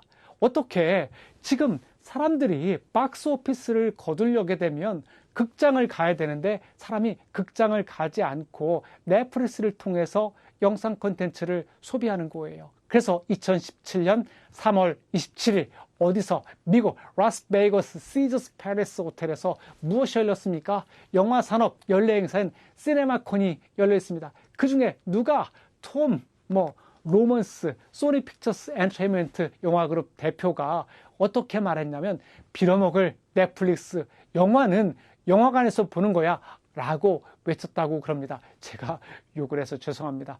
그분이 한 말을 그대로 옮기다 보니까 죄송합니다.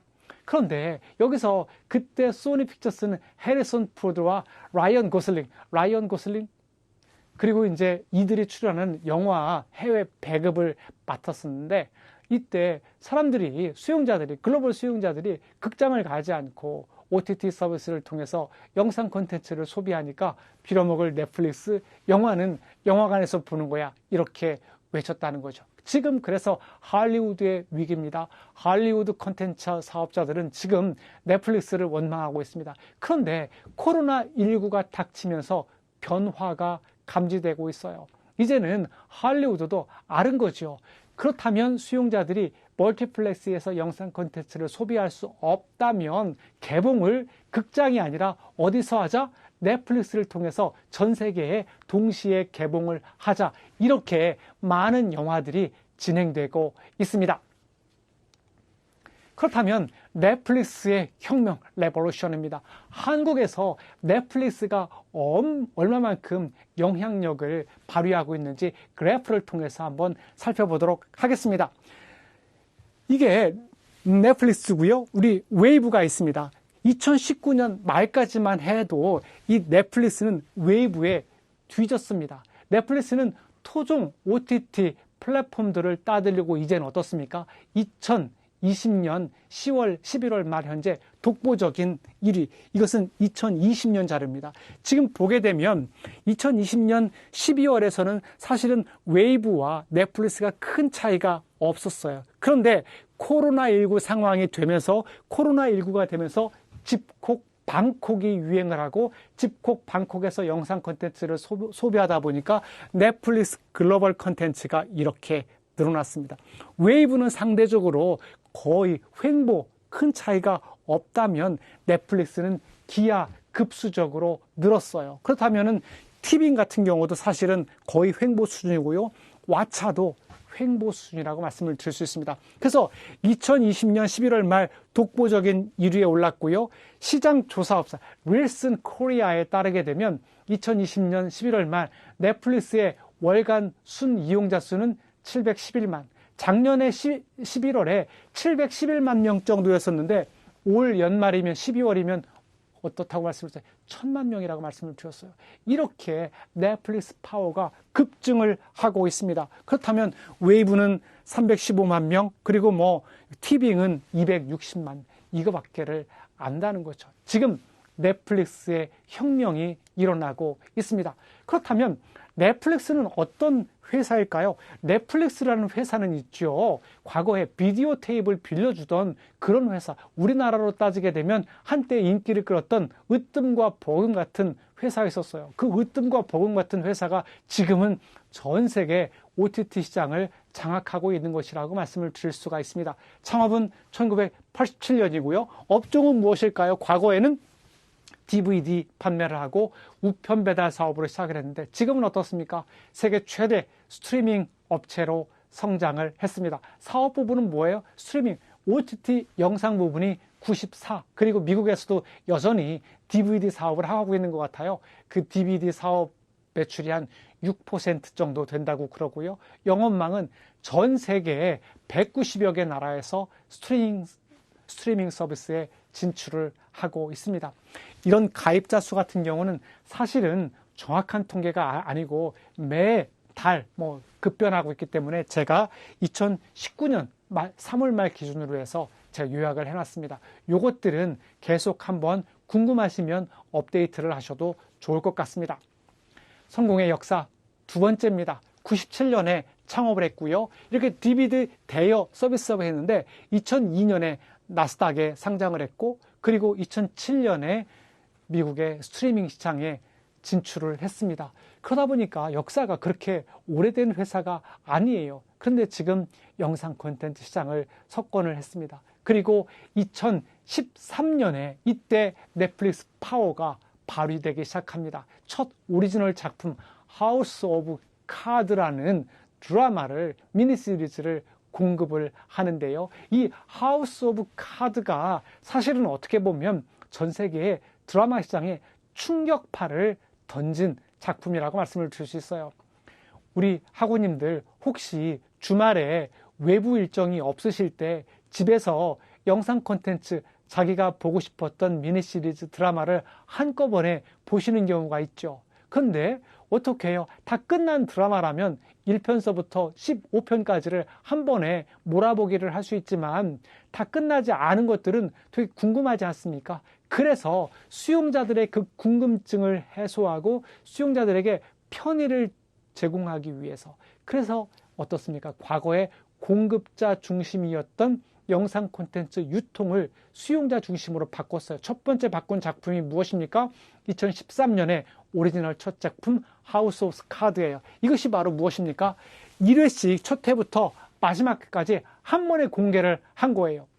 그러다 보니까 수용자들이 쉬는 날 집에서 한꺼번에 1회부터 끝회까지를 다 몰아보기를 할 수 있게 된 것입니다. 지금 한국에서 이렇게 한 번에 미니시리즈를 공개하는 드라마들이 늘어나고 있습니다. 2016년 190여 개국 스트리밍 서비스를 시작을 하고 있습니다. 2017년 더 크라운이라든가 다양한 영상 콘텐츠를 서비스하면서 아카데미상까지 수상하고 있습니다. 그러면 넷플릭스 파워입니다. 넷플릭스의 파워는 무엇일까요? 영화라든가 드라마의 유통 시스템을 완전히 바꿔놨습니다. 그러면 영화의 유통의 변화입니다. 과거에는 할리우드 스튜디오의 영화, 할리우드에서 영화를 제작을 하고 배급을 합니다. 그러면 맨 먼저 극장에서 개봉을 하죠. 극장 개봉도 전 세계 동시 개봉이 아니라 미국, 한국, 각 국가마다 여러 이유로 시차를 두고 개봉을 합니다. 그리고 이제 개봉을 한 다음에 홀드백 페리오드라는 것이 있어요.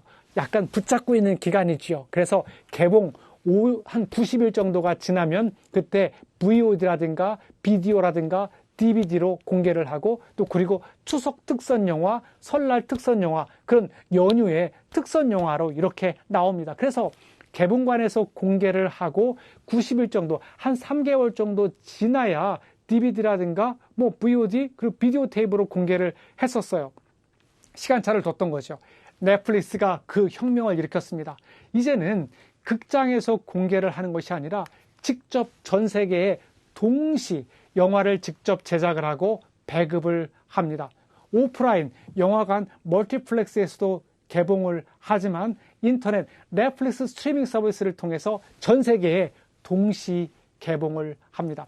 2016년 10월 넷플릭스 자체 제작 영화 자더빌 포위 작전을 극장 체인 아이픽에서 개봉하면서 동시에 스트리밍 서비스도 제공을 했습니다. 이게 영화의 유통의 패러다임을 바꾸는 사건이었습니다. 그러다 보니까 지금은 어떻습니까? 할리우드도 이 홀드백 페리오드가 점점 좁아지고 있습니다. 이제는 한 30일, 45일 그러더니 이제는 동시 개봉까지 늘어나고 있습니다. 이제는 코로나19 이후에는 할리우드에서도 넷플릭스를 통해서 동시에 개봉하고 있습니다. 이렇게 넷플릭스 파워는 뭐예요? 영화의 유통 패러다임과 시스템까지 바꿨다라고 말씀을 드릴 수 있습니다. 그러면 드라마는 어떨까요? 드라마의 시스템도 유통에도 변화를 일으켰습니다.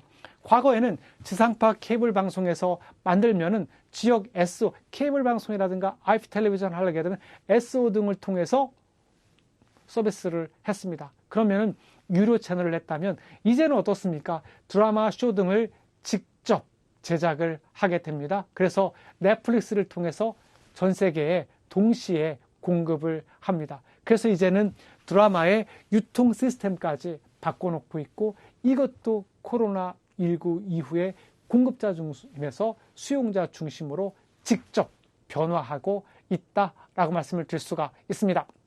그래서 넷플릭스의 혁명 공습이 왜 드라마와 영화의 유통 패러다임과 시스템까지 완전히 뒤바꿔 놓고 있다라고 말씀을 드릴 수 있습니다.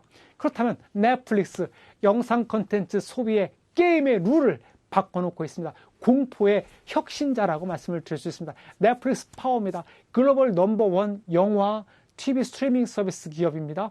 인터넷 기술로 세계 업계 강자들을 차례로 꺾었습니다. 그런데 넷플릭스 회사의 구조를 보게 되면 영상 콘텐츠 중심으로 이루어지고 있지만 기술, 엔지니어 인력도 막강하다고 그래요. 그래서 그 엔지니어의 기술력으로 수용자들이 영상 콘텐츠를 소비하면서 느낄 수 있는 불만을 잠재우고 있다는 것이죠. 그래서 공급자 중심이 아니라 수용자 중심으로 영상 콘텐츠를 제작해서 배급한다라고 말씀을 드릴 수 있어요. 그래서 텔레비전 산업의 게임의 룰을 재편했는데 텔레비전이라는 것은 무엇이에요? 하루에 시간표, 편성표대로 영상 콘텐츠를 서비스합니다. 그것도 영화면 영화, 드라마면 드라마를 계속하는 것이 아니라 영화도 해야 되고 뉴스도 해야 되고 다큐멘터리, 오락도 해야 돼요. 그러다 보니까 수용자들은 모든 내가 보고 싶은 콘텐츠를 보는 것이 아니라 방송사가 뿌려주는 콘텐츠를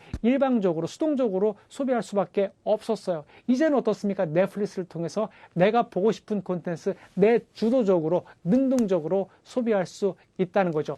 그래서 과거에 본방사수 시절에 편성 순서에 따라서 일방적 텔레비전 시청 방송 방식이 파괴되고 있고요. 이 차는 무엇입니까?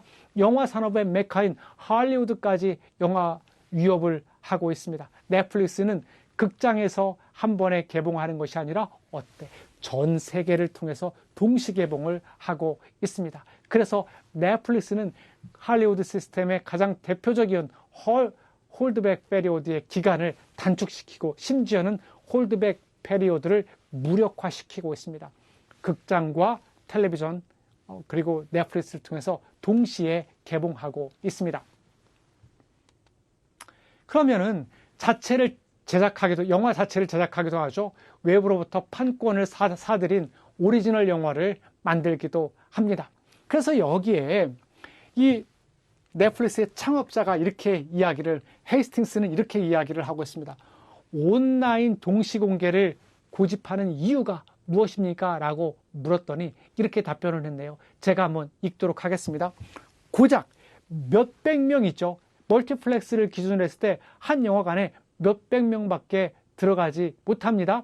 몇백 명이 먼저 보게 하려고 1억 4,816만 명. 이때 이제 넷플릭스 가입자 수겠죠. 넷플릭스 가입자가 새 영화를 동시에 못 보게 한다는 것은 말이 안 된다. 영화 제작자로서도 전 세계 모든 사람에게 그들이 만든 이야기를 즉시 동시 개봉할 기회를 주는 것이 더 낫다. 모든 것을 동시에 한꺼번에 공개하는 것이 우리 넷플릭스의 원칙이다.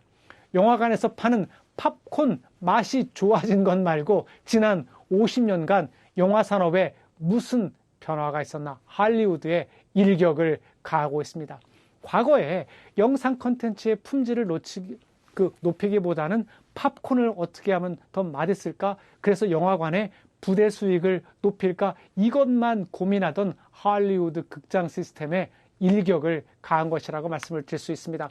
이제는 영화 산업이 소비자 만족보다 기업 논리에 집착했다면 이제는 그런 관행을 깨고 공급자 중심이 아닌 수용자 중심으로 변화해야 한다. 이것이 넷플릭스의 기업 철학이라고 말씀을 드릴 수 있습니다. 그렇다면 넷플릭스의 힘의 원천은 무엇일까요? 컨슈머, 수용자라고 말씀을 드릴 수 있습니다. 영화의 수용자가 자기들이 원하는 콘텐츠를 언제 어디서나 불편 없이 소비하게 하는 것, 그것이 넷플릭스 힘의 원천이죠. 할리우드 대형 스튜디오와 극장주들 저항의 한계, 빌어먹이를 넷플릭스, 이렇게 넷플릭스의 적대감을 표출하던 할리우드 영화 관련자들도 이제는 코로나19 이후에 넷플릭스의 이 말에 귀를 기울이게 됐습니다. 그래서 할리우드도 전 세계에 동시 개봉을 서로 추진하고 있습니다.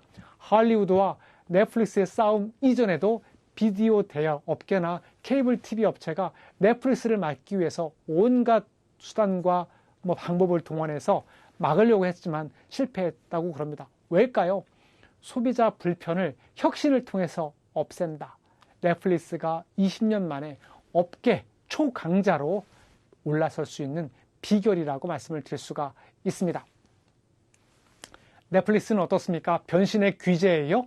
처음에는 DVD, 비디오 테이프를 대여해주던 업체에서 글로벌 영상 콘텐츠 제작, 유통 플랫폼으로 성장을 했습니다. 그리고 넷플릭스는 어떤 회사예요? 단순한 영상 콘텐츠 제작, 유통업체뿐만 아니라 테크놀로지 회사라고 말씀을 드릴 수 있어요. 콘텐츠 플러스 테크놀로지, 창업주의 기술 선언이에요. 넷플릭스는 기술 위에 쌓아 올린 엔터테인먼트 회사이다. 정말 멋진 표현인 것 같습니다.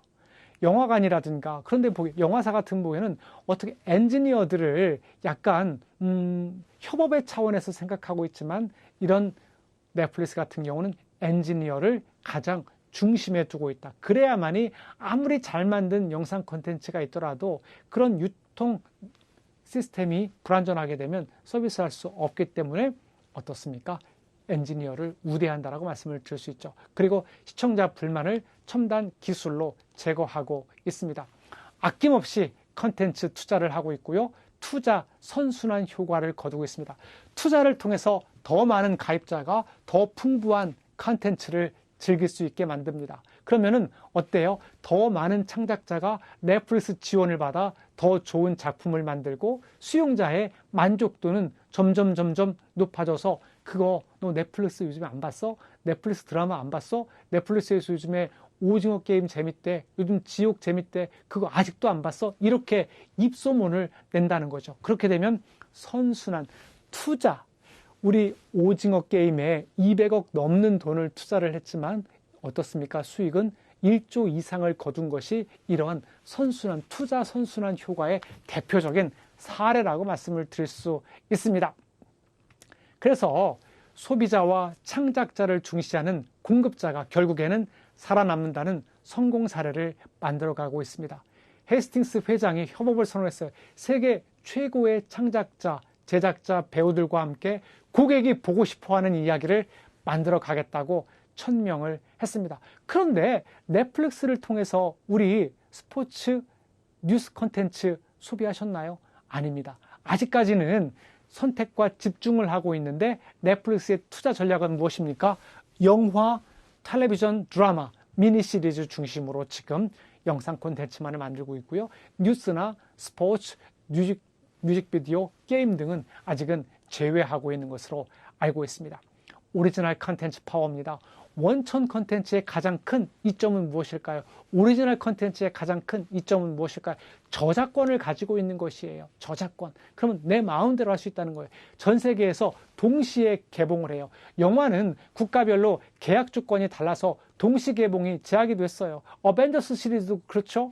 미국서 1차 개봉을 하고 일본, 한국, 유럽 다양한 국가에서 따로따로 시차를 두고 개봉을 했습니다. 하지만 넷플릭스는 어떻습니까? 전 세계 동시 한날 공개를 한다는 장점이 있죠. 그리고 에버그린 컨텐츠로 롱테일 효과를 거둔다. 제가 조금 전에 말씀을 드렸습니다. 상록수 컨텐츠예요. 비록 개봉 당시에는 별로 인기는 없었지만 꾸준하게 스테디셀러처럼 인기를 얻는 지속적으로 관심을 받는 컨텐츠가 있어요. 그게 바로 무엇입니까? 상록수 컨텐츠, 에버그린 컨텐츠예요. 낙엽이 지지 않고 그냥 꾸준하게 이어져요. 그러면은 롱테일, 그리고 파레토의 법칙과 롱테일의 법칙이 있을 때 가장 히트 상품으로 한 50%의 수익을 거둔다면 그 나머지 50%는 이런 롱테일에 별로 큰 히트는 치지 못했지만 잔잔하게 스테디셀러 이런 것들로 수익을 거둔다는 거죠. 한 번의 개봉으로 성패가 갈리는 기존 영화와 차별화됩니다. 기존 영화는 어떻습니까? 박스오피스가 흥행에 참패하게 되면 그 영화는 묻혀버리는 거예요. 하지만 넷플릭스에서는 수용자들이 검색을 통해서 보기 때문에 언제 어디서나 지속적으로 소비할 수 있다. 단번에 흥행 성공하지 못하더라도 오랫동안 수용자, 시청자에게 노출되는 과정을 통해서 스테디셀러로 발돋움을 할 수 있다. 그것이 바로 무슨 넷플릭스 드라마, 영화의 장점이다라고 말씀을 드릴 수 있습니다. 기존 방송국의 한계는 뭐예요? 방송 시간이 제한됐습니다. 그리고 제작, 방영할 수 있는 프로그램의 편수가 한정이 되어 있어요. 편수가 한정이 되어 있기 때문에 어떤 미니 시리즈 드라마가 시청률 참패를 거두게 되면 어떻습니까? 막대한 적자를 떠안을 수밖에 없어요. 막대한 리스크를 거둘 수밖에 없어요. 하지만 넷플릭스는 어떻습니까? 거의 무한한 인터넷 공간을 사용하고 있어요. 그리고 동시에 많은 작품을 제작하고 공개를 합니다. 그러다 보니까 어떤 히트 제품, 히트 상품이 나오게 되면 그 히트 상품이 나머지 조금 흥행에 실패한 작품의 리스크까지 보완할 수 있다는 거예요. 편성이 제한이 없습니다. 방송은 채널과 시간의 제약이 있습니다. 제한된 컨텐츠를 서비스할 수밖에 없어요. 그러다 보니까 하나의 드라마, 하나의 미니 시리즈, 하나의 예능 콘텐츠가 실패하게 되면 막대한 리스크를 안을 수밖에 없게 되는 거죠. 그리고 또 중요한 네 번째입니다. 빈지 와칭의 일성화예요. 몰아보기인 거죠. 하우스 오브 카드라는 것을 한 번에 미니 시리즈를 공개함으로써 수용자들 몰아보기를 할 수 있게 만든 것이죠. 이게 바로 빈지 와칭, 빈지 이팅이라는 것은 폭식이에요. 한꺼번에 과식하는 것을 빈지 이팅이라고 하는데 이것을 빈지 와칭이라고 약간 표현을 바꿨습니다. 몰아보기인 거죠. 빈지 와칭은 몰아보기, 시청 습관을 가리키는 용어를 넘어서 전 세계 빈지 와칭 빅데이터가 다음 작품에 활용되기도 합니다. 그래서 빈지 와칭, 어떤 드라마들을 수용자들이 몰아보기를 하는가, 그런 빅데이터를 통해서 그와 유사한 콘텐츠를 또 만들어서 본다는 거죠. 저는 얼마 전에 이 넷플릭스를 통해서 삼국지라는 미니 시리즈를 몰아보기를 했습니다. 94회까지인가 있던 걸로 제가 기억이 되는데요. 삼국지를 과거에 어릴 때 소설과 만화책으로 읽었었는데 드라마로 다시 보게 됐습니다. 그래서 주말에 쉬는 날 그 몰아보기를 해서 삼국지를 다시 되새김질할 수 있었습니다. 이게 바로 몰아보기, 빈지 와칭, 빈지 뷰잉의 장점이라고 하는데 넷플릭스가 이런 장점을 전 세계 영상 콘텐츠 플랫폼 시장에 전파하고 있는 것 같습니다. 맞춤형 초기 화면이에요. 유튜브를 보게 되면 모든 사람의 초기 화면이 다르듯이 넷플릭스도 마찬가지입니다. 내가 수용자의 원하는, 수용자가 주로 소비하는 컨텐츠 중심으로 첫 화면이 구성이 되어 있다라고 말씀을 드릴 수 있습니다. 가입자의 취향, 선호도에 따라서 넷플릭스에서 이것 좀 보시죠, 이것 좀 보시죠, 맞춤 목록을 제시를 합니다. 그래서 각 회원의 과거 시청 기록과 평가를 바탕으로 이름이 앞으로 보면 이들이 앞으로 보면 좋을 것을 알고리즘에 의해서 빅데이터 분석을 통해서 추천, 맞춤형 추천이라고 말씀을 드릴 수 있습니다. 그렇다면 넷플릭스의 이런 추천 알고리즘의 특징은 무엇일까요? 맞춤복처럼 회원 개인의 취향, 시청 패턴을 철저히 반영을 하고요. 선택지가 너무 많을 땐 너무 많은 콘텐츠가 있어서 수용자들이 혼선을 겪을 때 이거를 보십시오 라고 강력하게 추천을 해준다는 거죠. 망설이는 시간을 줄여주고 뭘 보면 좋을지 모를 땐 존재조차 알지 못했던 작품까지 추천을 해줍니다. 이렇게 영상 콘텐츠가 수많이 있어서 무엇을 보면 잘 모를 때 나의 검색 이력과 내가 그동안 넷플릭스를 통해서 어떤 영상 콘텐츠를 소비했나를 AI가 분석, 큐레이션을 통해서 이렇게 제가 볼 것들을 순서를 정해서 서비스를 맞춤형 제공을 해준다. 이것이 바로 무엇입니까? 맞춤형 초기 화면과 넷플릭스의 추천 알고리즘 파워라고 말씀을 드릴 수 있습니다. 넷플릭스, 이것은 뭐 문법적으로는 안 맞는 말이에요. 구글드라는 말이 있어요. 구글처럼 되다, 구글드인데 이제는 넷플릭스예요. 넷플릭스처럼 되다, 넷플릭스 틱하다, 뭐 그렇게 표현할 수도 있겠네요. 넷플릭스화입니다. 기존 사업을 혁신적으로 파괴해서 이제는 퍼스트 무버로 앞서가고 있습니다. 지금 영상 콘텐츠 시장은 코드 커팅이에요. 코드라는 것은 무엇이에요? 여기에 셋톱박스가 있겠죠. 이렇게 케이블 방송이라든가 IP 텔레비전을 보게 되면 셋톱박스가 있어서 유선 신호를 전파 신호로 바꿔줍니다. 이렇게 이제는 수용자들은 무엇입니까? 이 텔레비전 퍼스트 스크린을 보는 것이 아니라 세컨드 스크린, 스마트폰이라든가 태블릿 PC를 통해서 영상 콘텐츠를 소비하고 있습니다. 지금 전 세계적으로 영상 콘텐츠 시장에서 가장 유행하는 말이 코드 커팅이에요. 선을 끊는다. 선을 끊는다는 말은 무엇입니까? 케이블 방송을 끊고 집에서 텔레비전이 없는 거예요. 유학생들을 예를 들게 보면 혹시 제가 그분들과 같이 공부할 시간이 있었을 때 제가 물어봅니다. 혹시 집에 텔레비전이 있습니까? 라고 물면 대부분이 텔레비전이 없어요. 그러면 영상 콘텐츠는 무엇을 통해서 소비하십니까? 라고 했을 때 스마트폰으로 봅니다. PC로 봅니다. 이렇게 답변을 하세요. 그게 바로 무엇입니까? 코드 커팅이에요. 과거에는 무료함을 달리기 위해서, 정보를 소비하기 위해서, 엔터테인먼트를 즐기기 위해서 제일 먼저 구입하는 가전제품이 텔레비전이었다면 이제는 텔레비전을 굳이 구입할 수 필요가 없다. 왜? 스마트폰을 통해서, PC를 통해서, 태블릿 PC를 통해서 영상 콘텐츠를 소비하기 때문에 그렇습니다. 코드 커팅이 지금 전 세계적으로 이루어지고 있습니다. 코드 커팅, 전통적인 유료 방송에 가입을 해지를 하는 것이 코드 커팅이고요. 그래서 코드 커팅 대신에 넷플릭스에 가입하거나 뭐 디즈니라든가 웨이브라든가 티빙 같은 스트리밍 서비스, OTT 서비스에 가입을 합니다. 그래서 미국 같은 경우는 넷플릭스, 훌루 같은 스트리밍 서비스로 저렴하게 콘텐츠를 소비하고 있고요. 그리고 코드 세이빙이에요. 코드 세이빙은 뭐냐면 미국 같은 경우는 케이블 방송의 비용이 비싸니까 자기가 주로 소비하는 콘텐츠 중심으로 묶음, 번들을 하죠. 그래서 전체가 10만 원이라면 이렇게 묶음을 하게 되면 뭐 만 원이라든가 2만 원에 볼 수 있는 것. 그것이 코드 세이빙이라면 지금 영상 콘텐츠 업체들이 특히 지상파 방송이라든가 케이블 방송 업체들이 가장 두려워하는 것이 코드 네버라고 그럽니다. 지금 어린 친구들은 텔레비전을 보고 자란 것이 아니라 스마트폰을 통해서 유튜브를 통해서 영상 애니메이션을 보고 자랐기 때문에 텔레비전 자체, 퍼스트 스크린의 자체를 모른다고 그래. 코드가 뭐야? 아빠 텔레비전이 뭐예요? IP 텔레비전이 뭐예요? 케이블 방송이 뭐예요? 이렇게 묻는다는 것이죠. 그래서 젊은이들 사이는 아예 전통적인 유료 방송을 경험하지 못한 상황이 코드 네버, 방송업계 새로운 시청자 발굴 숙제로 남겨지고 있습니다. 자, 오늘 수업을 마무리하도록 하겠습니다. 오늘 특강을 마무리하도록 하겠습니다. 윈터 스페셜. 제가 넷플릭스 그리고 넷플릭스를 중심으로 한 OTT와 스트리밍 서비스에 대해서 말씀을 드렸습니다. 지금 영상 플랫폼 시장이 급속하게 지금 넷플릭스 중심으로 유튜브 중심으로 디즈니 중심으로 아마존 중심으로 재편이 되고 있습니다.